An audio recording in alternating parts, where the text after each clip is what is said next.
Hello everyone, in this video I will show you 50 websites that you can use to unlock all websites on your school Chromebook. Right now I will give you example just a few of them and you can find the rest in the video description of this video. So the first one, as you can see, it's called ngg.798sc.com.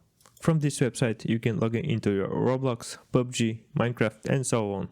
Simply you just have to select one of the keys in here to enter the website, or you can use the search bar and type what you want. For example, you can type Discord and it will be leaded to Discord. The other website that I want to show you is quizlet.gq, and after a few seconds it will be loaded to your website and you can use the search bar on the website. On the top I'm typing discord.com and I'm leaded to Discord website. Now I'm gonna type roblox.com and now I'm gonna be leaded to Google, and there I can click on Roblox and that will be leaded to Roblox website.